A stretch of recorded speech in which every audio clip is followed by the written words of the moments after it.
안녕하세요. 달의성입니다. AI의 그 프롬프트를 어떻게 쓸 것인가를 고민하다가 어느 날 문득 떠오르는 아이디어로 만든 프롬프트를 위한 좀 새로운 언어, Unified Prompt Markdown이라고 하는 언어를 만든 적이 있었는데, 이제 이 언어에 대해서 오늘 그 VO로 좀 상세 페이지를 한번 만들어서 공유를 좀 드렸어요. 예전에 제가 이제 이거를 공유를 드려도 이걸 어떻게 하는지도 잘 모르겠다라고 얘기하시는 분들이 대다수고, 사용을 직접 하실 수 있도록 도와드리는 그런 시간을 한번 가져보면 어떨까, 이런 생각을 했습니다. PMD에 대해서는 제가 이제 GitHub에 그 배포를 해놨기 때문에 뭐 거기에 내용은 다 있습니다. 뭐 한 페이지짜리로 MD로 이렇게 올려놨으니까 좀 상세히 한번 얘기를 해보도록 하겠습니다. 프롬프트를 뭐 오늘 날씨 어때? 마케팅 이메일 초안 작성해줘? 이런 식으로 되게 단순한 명령어를 쓰고 있죠. 하지만 조금 더 복잡한 작업을 수행하거나 일관성 있는 결과를 얻는 데에는 이런 분명한 한계가 있는 거죠. 일관성도 부족하죠. 그래서 이제 원하는 결과값이 이제 안 나오게 됩니다. 그런데 이제 이걸 뭐 요즘은 이제 워낙 뭐 에이전트든 프롬프트를 워낙 잘 인식을 해서 이런 문제가 좀 덜 하긴 하지만, 기존의 마크다운 방식을 차용을 해서 그래도 한번 생각해 볼 수 있는 그런 계기가 되지 않을까, 이런 생각이고요. 아이디어를 어떻게 전달할 것이냐 고민하다가 이제 사과를 하나를 예를 들었어요. 어떤 객체와 개념을 우리가 컴퓨터에 이제 입력하는 방식은 A는 B다. 그러니까 A는 애플이다. 이런 식으로 해서 이제 넣었었죠. 근본적으로 UPMD는 여기서 이제 철학이 달라요. 왜냐면 이 사과라고 하는 건 그 현실 속에 놓여 있기 때문에 집합적으로 표현이 될 수가 있어요. 예를 들어 사과 껍질, 그리고 사과 과육, 그리고 수분, 또 거기에 묻어있는 먼지, 이런 것까지를 다 합쳐서 우리가 사과라고 하는 거거든요. 그러니까 만약에 철학적으로 얘기하면은 A는 애플이다 이렇게 얘기했을 때는 얘는 그냥 개념 공간 속에만 존재하는 사과인 거죠. 실질적인 사과가 아니고 마치 수학의 좌표평면처럼 실제하지 않는 거예요. 실제하는 거와는 좀 먼 약간 플라톤의 이데아와 같은 뭐 그런 느낌의 사과인 거죠. 이 현실을 조금 더 반영한 그걸 입력을 해주면 어떨까, 이 생각을 했어요. 껍질은 0.15, 그리고 그 안에 과육은 0.6, 예. 그리고 수분은 0.2, 먼지는 0.05, 이런 식으로 그 변수를 이렇게 넣어주는 거죠. 사과를, 그러니까 이 A는 애플이다 이렇게 가는 게 아니고 그 애플을 쪼개서, 근데 합쳤을 때 합쳤을 때 1이 되게끔 확률적으로 그 사과를 입력을 해주는 거죠. 이걸 제가 이제 양자 변수라고 이제 이름을 지었습니다. 퀀텀 베리어블이라는 이름을 붙여서 이렇게 표현을 해본 겁니다. 단일 객체 표현과 이 양자 변수 표현의 이 차이 때문에 생기는 그 결과는 매우 다를 거라고 하는 가설을 세웠어요. 저만의 생각이 아니고 이 세계를 이해하는 그 들레즈라고 하는 철학자의 방식과 양자역학의 방식이 만나는 지점이 아닐까, 뭐 이런 생각을 했고요. 그걸 제가 이제 니좀적 구조와 양자역학적 생태를 반영했다 이렇게 표현을 했습니다. 기존의 방식대로 이렇게 A는 사과다라고 넣었을 때는 이게 선형적인 거죠. 결정론적으로 처리가 될 수밖에 없습니다. 그러니까 현실은 개념이 존재하는 게 아니고 진짜 사과가 존재하는 거거든요. 근데 그 개념을 넣었을 때 현실의 그 복잡성을 반영하지 못한다는 거죠.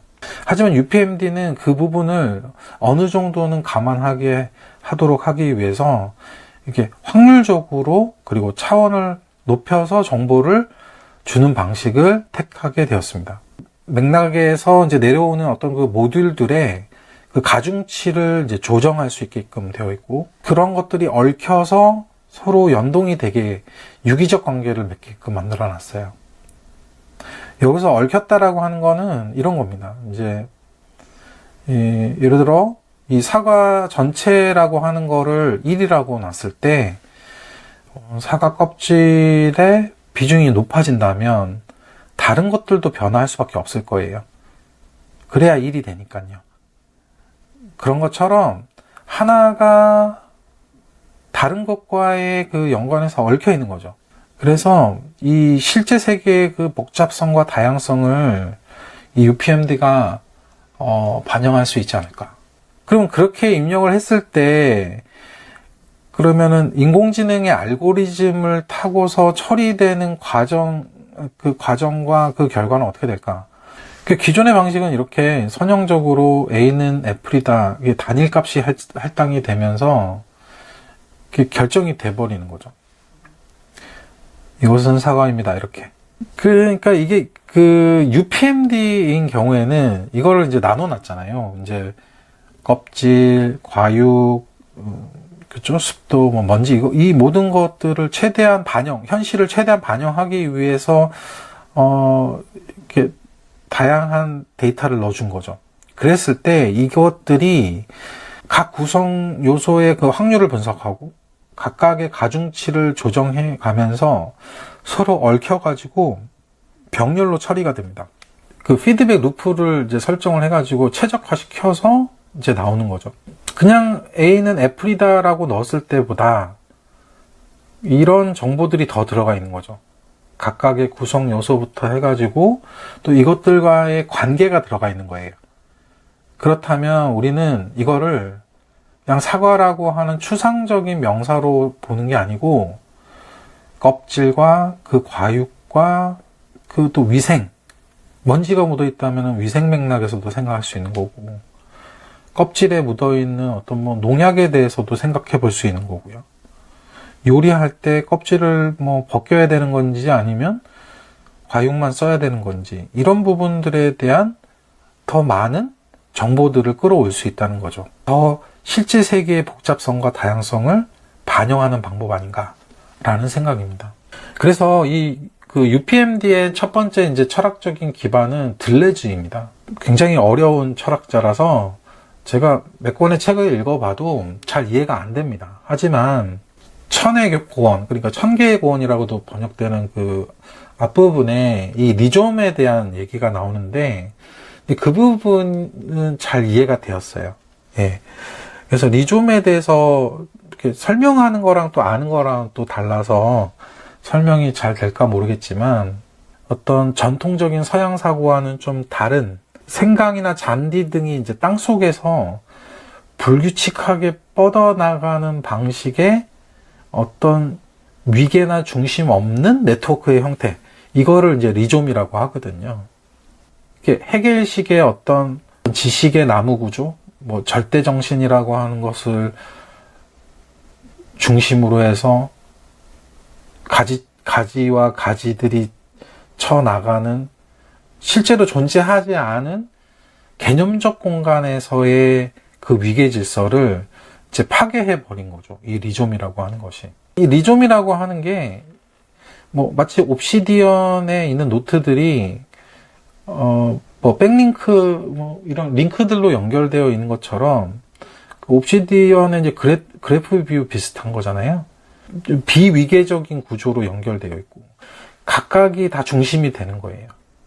어디서든 연결이 가능하고 분산적이죠. 하지만 이러한 방식은 상하관계가 있고 권력관계가 있는 거죠. 그리고 단방향이고 얘가 이제 루트가 되는 거죠. 하지만 여기는 모든 게 루트이면서 아니면 또 모든 게 루트가 없는 형태인 거죠. 리좀적인 사고를 UPMD에 한번 녹여보려고 제가 프롬프팅을 했어요. 어떤 위계가 아니고 상호 연결이나 아니면 참조를 통해서 연결되게 했고요.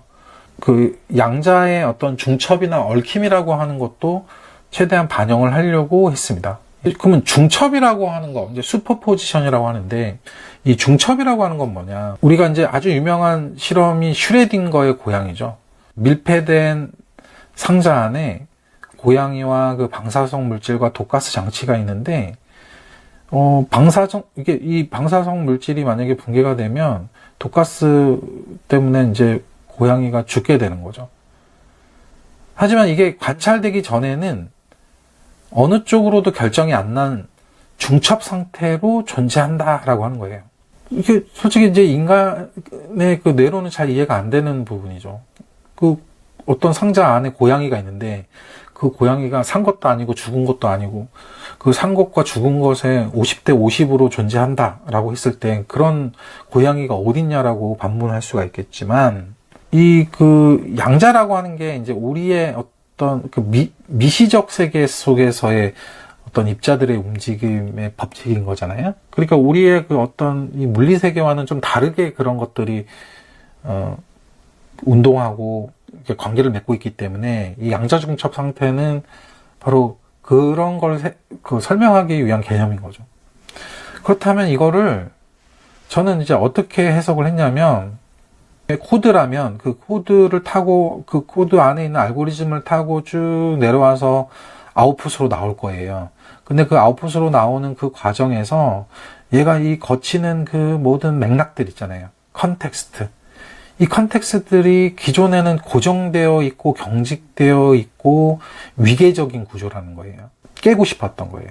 그래서 이 고정되어 있는 것들이 유동적으로 바뀌는 어떤 유연성을 갖는 약간 리좀적인 그런 느낌의 알고리즘을 넣어주면 어떨까 이 생각을 했습니다.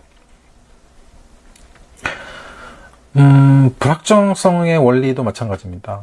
한쪽의 정확성이 높아지면 다른 쪽의 불확실성도 높아지는 어떤 트레이드 오프 관계에 있다. 뭐 이런 건데 UPMD에도 이런 불확정성의 원리를 제가 프롬프팅으로 해서 이제 반영을 했습니다. 아까 양자 얽힘도 좀 설명을 드렸는데 그럼 그런 것들을 그 UPMD 안에 어떤 식으로 했냐면은 이렇게 그 역슬래시 위쪽에 있는 바로 그거를 이용해서 퀀텀 인탱글먼트 하고 땡땡 하고 여기다가 넣고 이제 이렇게 닫아주는 식으로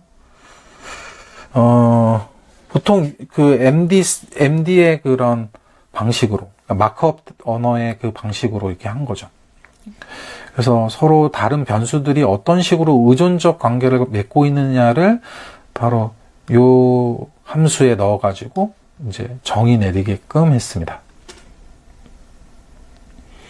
예를 들어 그 날씨와 기분은 어떤가요?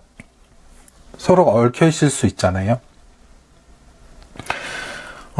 그래서 그러면 이제 그 퀀텀 인탱글먼트 안에다가 웨더와 무드를 넣고 웨더는 써니하고 무드는 해피하다.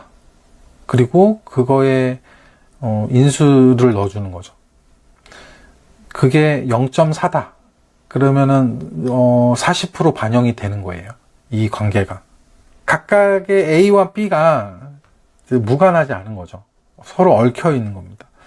양자역학에서는 이쪽에 어떤 상태가 관측되면 이쪽이 결정되는 방식으로 그게 거리와는 상관없이 바로 즉시 결정이 되는 거죠. 서로 얽혀있기 때문에 이게 가능한 거죠. 관찰자 효과도 피드백 루프라고 하는 걸로 반영을 했습니다. 그래서 이 UPMD의 어떤 이 프롬프트는 이렇게 좀 직관적으로 이해되게끔 프롬프트가 만들어지도록 설계를 했습니다. 누구나 그 프롬프트를 이렇게 읽으면 아 이게 뭐 하라는 거구나 라고 바로 그냥 이해되게끔 따로 번역하고 뭘 거쳐가지고 무슨 용어를 어려운 걸 알아야지 이게 이해되는 그런 게 아니고 그냥 단순하게 아 여기서 얘와 얘가 얽혀 있고 그래서 얘가 여기에 영향을 받으면은 아 요걸 이렇게 출력하고 얘를 참조하고 뭐 이런 게 그대로 읽으면은 이해가 되게끔 한국어를 넣어도 되는 거죠. 여기다가 피드백 루프 이렇게 한국어로 써도 마찬가지로 작동을 하게끔 이제 한 겁니다. 그 UPMD의 이제 변수, 이제 퀀텀 스테이트 베리어블스를 이제 작성하는 방법인데, 중첩 상태는 아까 말씀드렸다시피 이런 식으로 베리어블 하고 넣고, 그 다음에 해피 0.6, sad 0.3, angry 0.1 이런 식으로 이제 작성을 합니다. 그리고 그 안에서 움직이는 동적 문법, 그러니까 context aware dynamic grammar라고 하는 거를 이제 적용을 시켜서 리존 구조를 이제 모방을 해본 거예요. 예, 번역을 가지고 한번 얘기를 해볼게요. 번역. 우리가 진짜 훌륭한 번역은 그 직역과 의역의 비율을 적절하게 조절하는 거라고 하더라고요. 그 문학적인 어떤 구어가 이제 포함이 되는 쪽에서는 이제 의역이 좀 강화돼야 되는 거고, 뭐 논문이나 학술적인 거, 뭐 설명하는 거 이런 쪽에서는 직역이 아무래도 더 비중이 높아져야 되는 거죠. 그러면 직역과 그 의역의 비중을 합쳤을 때 1이라고 하면, 한 번은 직역이 0.7이었다가 그럼 의역은 0.3이 되겠죠. 인공지능이 어떤 텍스트를 읽다가 어느 지점에 딱 왔는데 대화 파트가 있는 거예요. 그럼 얘가 그 안에서 동적 문법에 의해서 이 비중을 바꿔주는 거죠. 그러니까 의역 부분을 늘려주는 거예요.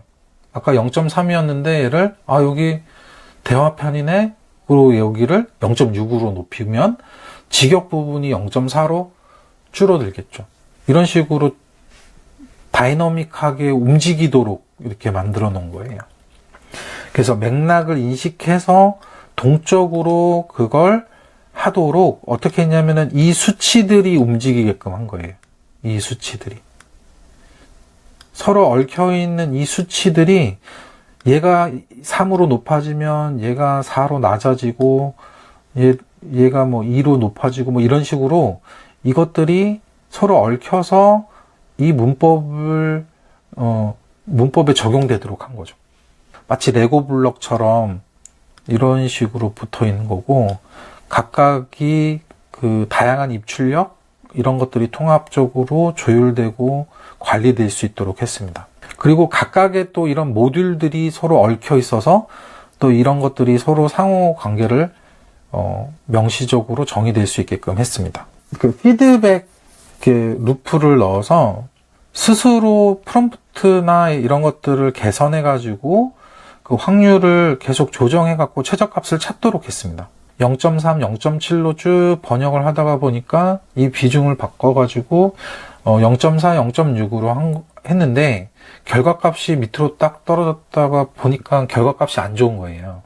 그러면 피드백 루프에 의해서 이 시뮬레이션을 다시 하는 거예요. 0.3, 0.7에서 이번에는 0.4, 0.6이 아니고 0.5, 0.5로 해가지고 결과값을 내보고, 그러면 그거가 나와 있는 그 결과값 두 개를 비교하게끔 그렇게 이제 프롬프팅을 한 겁니다. 그래서 이제 UPMD랑 기존 프롬프팅이 어떻게 다른가 이걸 좀 정리해 보면, 이렇게 선형적이고 뭐 이렇게 반복해서 이제 명시적으로 얘기를 해줘야 되고, 고정값을 가정하고 수동 조정이 필요하며 좀 번거롭죠. 하지만 UPMD는 그 자체가 인공지능에게 많이 어떤 그 띵킹을 위임한 거예요. 그래서 단순한 로직을 그 어떤 프롬프트 언어로 여러 가지를 확률적으로 중첩하고 그 안에 데이터를 응축해서 넣을 수 있게끔 한 거고, 또 그 안에서 자체적으로 최적화가 되면서 통합도 용이하게끔 만든 구조화된 문법입니다. 이게 코드로 돌아가는 건 아니에요. 근데 이게 제가 좀 이따 작동하는 거 한번 보여드릴 텐데, 일종의 유사 코드예요. 유사 코드. 프로그래머들도 다 언어죠. 일관적으로 규칙성을 가지고 있는 문법을 가지고 있는 거죠. 근데 그 문법을 새로 만들었을 뿐이에요. 그게 조금 더 쉽게끔 보이게끔 만들었고요. 각각의 모듈들이 좀 자유롭게 연결되고 우리 머릿속에 있는 개념 공간 속에서 자유롭게 융합도 되고 펼쳐지기도 하고 하는 어떤 일종의 사고 실험 같은 겁니다.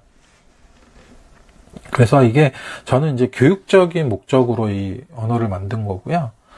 뭐 이렇게 좋은 얘기만 써놨는데 실제로 결과가 아주 잘 나올 거라고 보장은 못 합니다. 제가 이제 배포드린 이제 이거는 그 VO에서 UPMD 페이지를 만들었어요. 그래서 여기 보시면 UPMD가 뭔지, 그리고 기본 문법, 네, 확률적 변수와 동적 문법, 함수 정의, 미점적 연결성 뭐 이런 거 얘기했고요. 사양을 보면 이제 GitHub 제가 연결을 해놨고요. 한국어랑 영어가 이제 동시에 이제 번역 기능 넣어놨고요. 그래서 뭐 신텍스트를 이렇게 실제로 이렇게 복사해서 사용해 보실 수 있도록 제가 이렇게 해놨습니다. 예. 하나씩 사용해 보시면 좋은데 제가 그럼 이거를 어떻게 사용하는지 한번 보여드리도록 하겠습니다. 자, 여기 보면은 이제 UPMD 그 변환기라고 하는 게 있습니다. 여기에 어떤 프롬프트를 넣는 거예요. 그러면은 여기에 여기 지금 마크다운 이 UPMD라고 해서 제가 좀 더 인핸스드를 넣어가지고 하나 만들어 놨거든요. 똑같습니다. 근데 이 UPMD 문법을 여기다가 넣은 거죠. 난리지로 넣고 여기에 이제 프롬프트는 간단하게 이 입력되어 있는 UPMD 형식, 그 UPMD 마크다운을 이거 읽고 그 형식대로 변환해서 업그레이드 해라 거예요. 예? 그러면 이 명세서를 준수해 갖고 프롬프트를 만들어 주세요. 이렇게 했을 때 어떤 식으로 되는지를 한번 예시를 한번 보여드리도록 하겠습니다. 제가 뭔 얘기 하는지도 모르겠는데, 그러니까 단어 암기하는 그런 컨텐츠 제작을 자동으로 만들어주는 프롬프트를 만들어 달라고 한 거예요.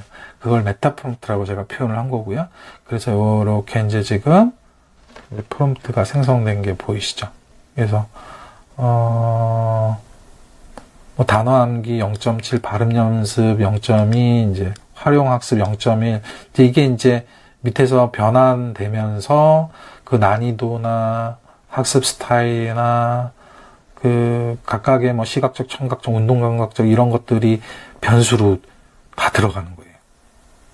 예. 그러니까 기존의 방식이었다면은 프롬프트를 넣었을 때 영어 단어 암기 기억법 컨텐츠 제작 메타 프롬프트, A는 메타 프롬프트 이런 식으로 들어갔을 건데 이거는 그게 아니고 영어 단어 암기하는 것에 대한 그 요소들을 각각 얘가 자동으로 쪼개는 거죠.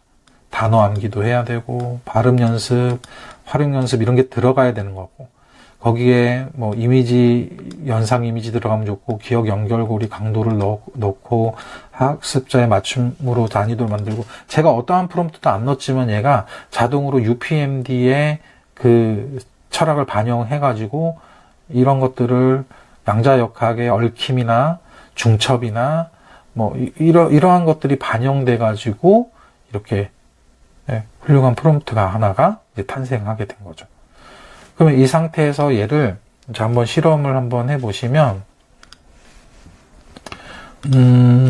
제미나이에 이제 이렇게 들어가서 이게 다른 데도 이게 적용이 돼야 저는 좀 범용으로 잘 만들어진 프롬프트로 보거든요. 그래서 잼을 하나 만들어서 여기다가 이렇게 입력을 하고 여기다 이제 제목을 요걸 그대로 복사해서 넣을게요. 이런 식으로 넣게 되면 이제 세이브해서 넣고 그리고 영단어를 자 이렇게 됐네요. 그렇죠? 그러면 이제 영단어를 몇 개를 넣어볼게요.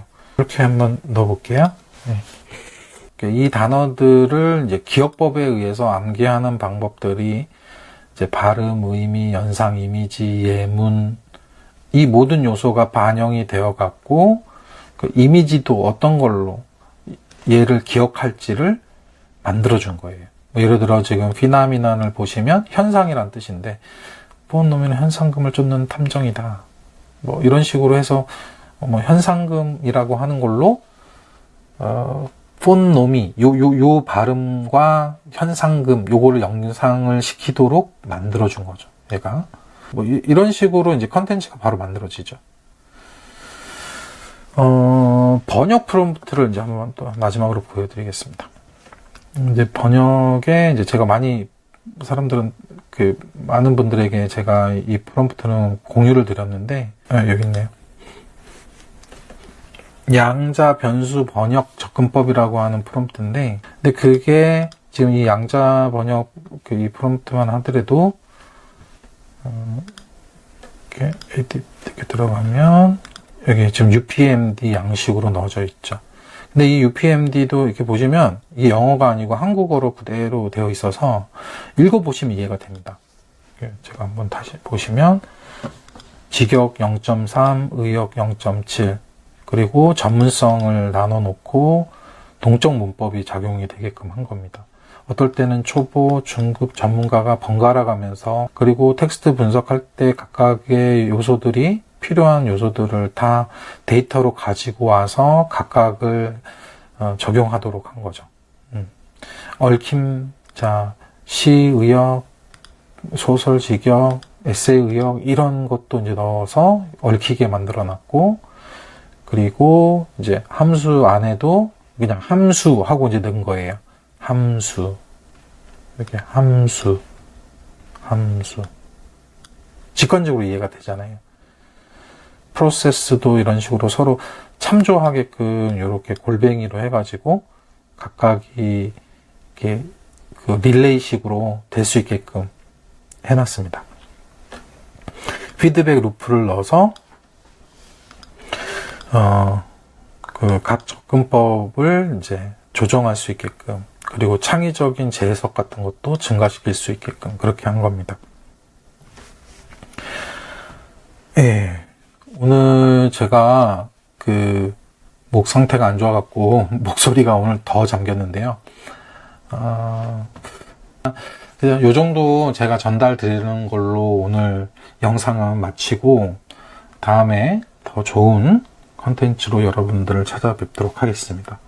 예, 감사합니다.